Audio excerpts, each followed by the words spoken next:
सुबह उठी तो सास ससुर नाराज बैठे थे। खफकी भरी निगाहों से मुझे देखकर अपने गुस्से का इजहार कर रहे थे, लेकिन चुप थे, मुझसे कुछ कहना भी नहीं चाहते थे। मेरे शौहर भी खामोश बैठे सर झुकाए हुए थे। ऐसा लग रहा था कि इन्होंने कोई बात कही है जिसके बाद अम्मा अब्बा हमसे नाराज हो गए हैं। मैंने इशारे से पूछा क्या हुआ है, तो कोई जवाब नहीं दिया गया। सास ससुर उठकर अंदर कमरे में चले गए, जबकि आदरेश परेशानी में घर से बाहर चले गए।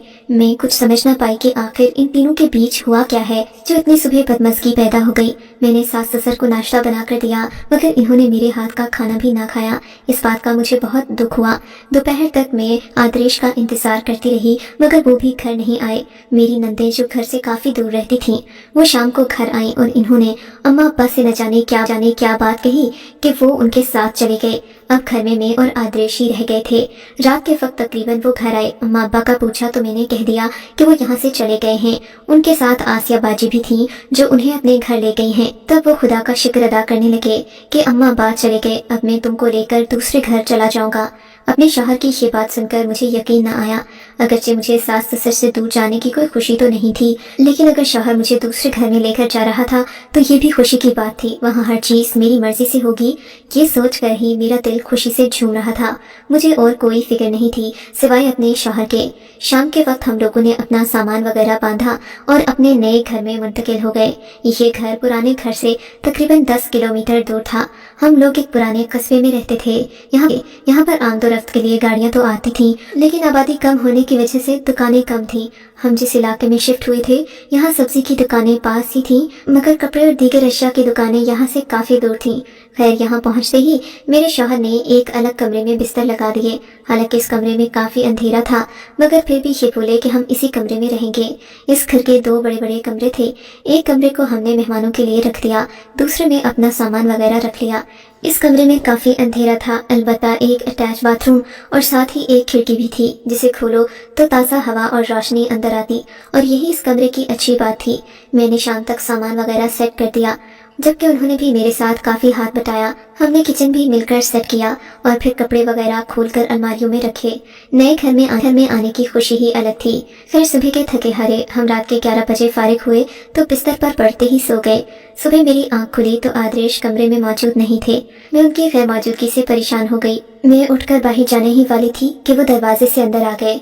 मैं समझी कि वो सब्जी या डबल रोटी लेने गए होंगे, मगर उनके पास मेरे ढेर सारे कपड़े थे जो कल रात ही मैंने तय करके अलमारी में रखे थे। आदर्श, आपने मेरे कपड़े अलमारी से बाहर क्यों निकाले? मैंने पूछा। वैसे ही देख रहा था कि अगर पुराने हो गए हों तो तुम्हें नए कपड़े दिलवा दूं।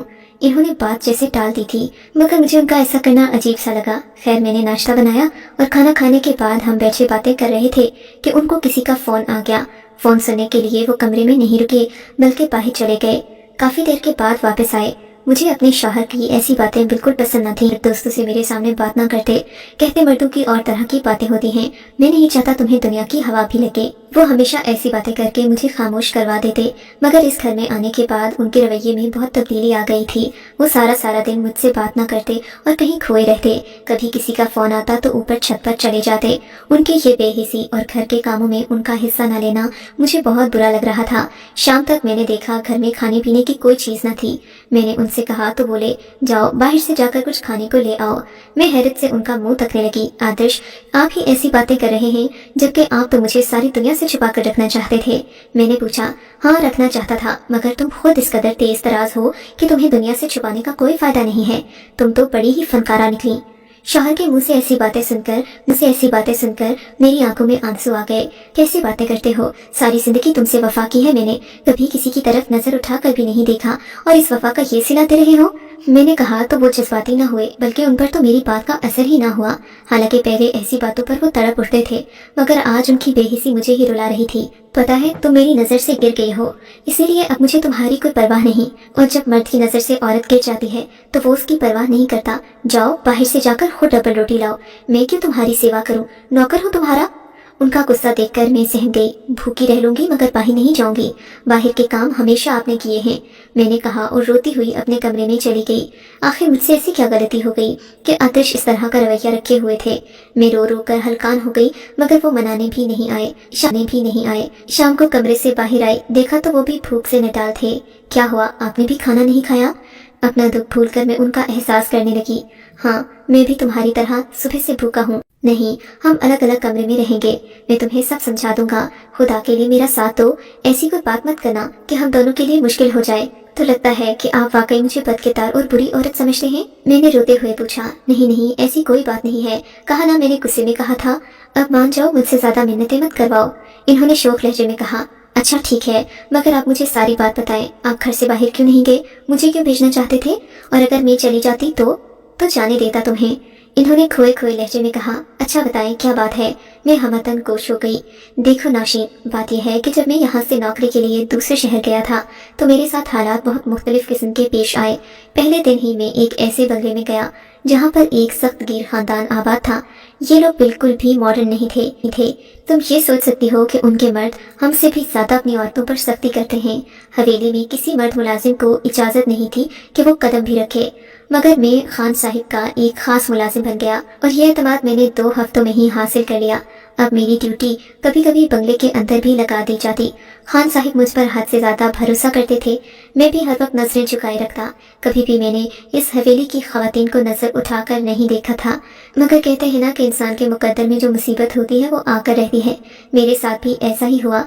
मुझे खान साहिब ने हिदायत की थी कि अगर मैं कभी भी अंदर वाले कमरों में कोई गड़बड़ देखूं तो फौरन चौकन्ना हो जाऊं। मुझे उनसे इजाजत लेने की जरूरत भी नहीं, मैं अंदर जा सकता हूं।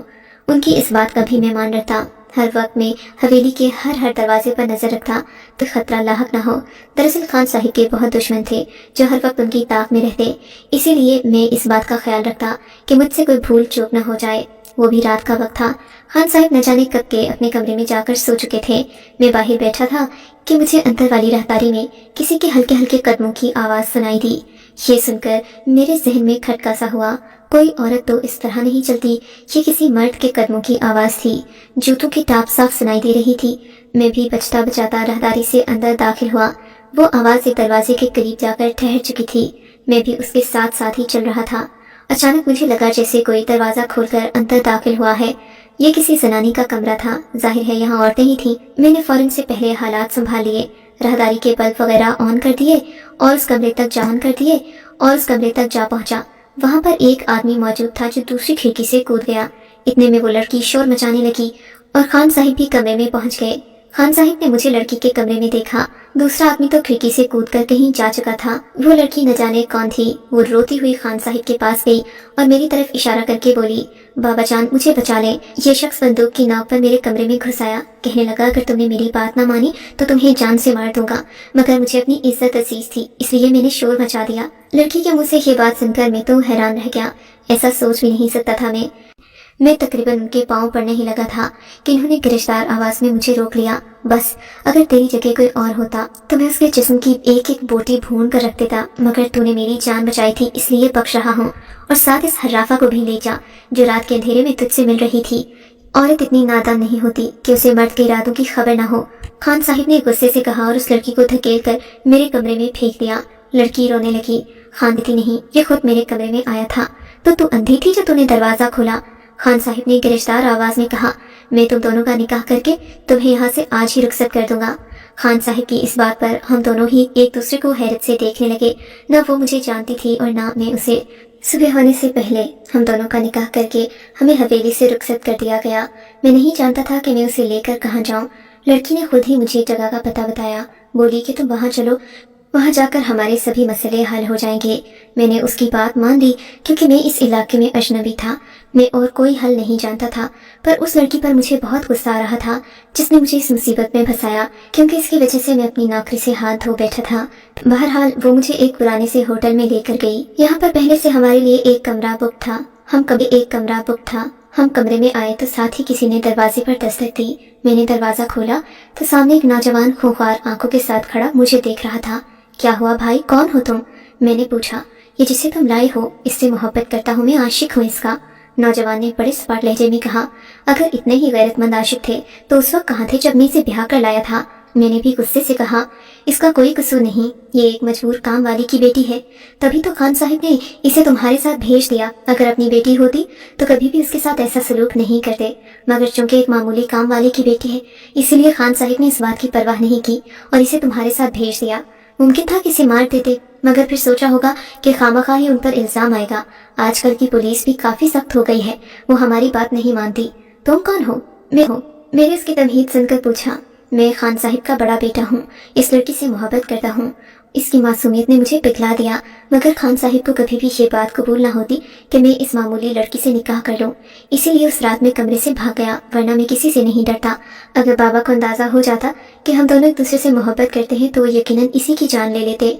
लड़के ने कहा, अब तुम मुझसे क्या चाहते हो? मैंने उलझे लहजे में पूछा। यही कि तुम इसे अभी और इसी वक्त तलाक दे दो, वरना मैं तुम्हारी जान ले लूंगा। वो तो उल्टा मुझे ही डराने धमकाने लगा। क्यों तलाक दे दूं इसे? बीवी है ये मेरी, सबके सामने निकाह करके लाया हूँ। मैंने गुस्से से जवाब दिया। तब वो मेरे कदमों में बैठ गया। मोहब्बत बड़े बड़ों का सर झुका देती है। उसने अपनी मोहब्बत की भीख मांगी तो मैंने उस लड़की को तलाक देने की हामी भर ली। वैसे भी रफाकत पाकर क्या करता, उसे मैंने तलाक दे दी। वो लड़का उसे वहां से लेकर चला गया। मगर इस बात की खबर खान साहिब को भी हो गई कि उनके लड़के ने एक मामूली नौकरानी से निकाह कर लिया है, और ये कि सब में मेरा भी हाथ है। बड़ी मुश्किल से मैं वहां से निकला और अपने इलाके में आकर पनाह ले ली। मगर मुझे बहुत डर लगता था। मेरा उस लड़के यानी कि बाबर से मुसलसल राब्ता रहता था। उसी ने मुझे फोन पर बताया कि बाबा के आदमी तुम्हें ढूंढ रहे हैं। अगर तुम किसी महफूज जगह पर ना हुए तो वो तुम्हें लाजमी उठा लेंगे, क्योंकि उनको लगता है कि तुमने अभी तक इस लड़की को तलाक नहीं दी, जबकि तुम तो सारा किस्सा खत्म कर चुके हो। वो तुम्हें सबूत के तौर पर इस्तेमाल करना चाहते हैं। शायद वो अदालत का दरवाजा भी खटखटाएं, क्योंकि अपने बेटे पर गोली तो नहीं चला सकते। मगर तुम मेरा साथ दो और रुपोश हो जाओ। बाबर की बात से मैं भी इत्तेफाक करता था, क्योंकि मैं जानता था कि वो बिल्कुल हक पर है। उसकी मोहब्बत उसे मिल गई थी और मैं इसी पर खुश था। मगर खान साहिब ने मेरा पीछा नहीं छोड़ा। इन्होंने मेरे घर का पता तक मालूम कर लिया। इसीलिए मैं अपने माँ बाप को वहीं छोड़कर अपने घर के साथ कहीं और जाना चाहता था। अम्मा अब्बा को मैं पूरी बात नहीं बता सका। उनसे यही कहा कि मैं घर अलग लेना चाहता हूँ। इस बात पर वो मुझसे नाराज हो गए। अगर उनको हकीकत बता देता तो वो परेशान हो जाते। अब तुम सामान बांधो, हमें शायद यहाँ से भी जाना पड़े, आतिश ने कहा, और मैं अपने सामान की तरफ देखने लगी, जिसे 2 दिन पहले ही खोलकर कमरों में सजाया था, और अब इसे दोबारा पैक करने का वक्त आ गया। मैं यही बैठी सोच रही थी कि बाबर के फोन पर किसी की कॉल आ गई। इन्होंने फोन उठाया और उस शख्स से बात की। वो खान साहिब के बेटे बाबर का फोन था। बाबर ने मेरे शौहर को बताया कि वो अपनी बीवी को तलाक दे चुका है और अब खान साहिब के बंधु ने उसका पीछा करना छोड़ दिया है। वो मेरे शौहर का शुक्रिया अदा कर रहा था। बाबर का फोन दोबारा नहीं आया। हम भी अपनी जिंदगी सुकून से गुजारने लगे। मगर आज तक मैं ये समझ नहीं पाई कि बाबर ने अपनी बीवी को तलाक क्यों दी। अगर वो उससे मोहब्बत करता था तो फिर आखिर किस बात ने उसे तलाक देने पर मजबूर किया। अगर बाप का डर होता तो वो उसे निकाह ही क्यों करता। आपको क्या लगता है कि बाबर ने अपनी बीवी को तलाक क्यों दी?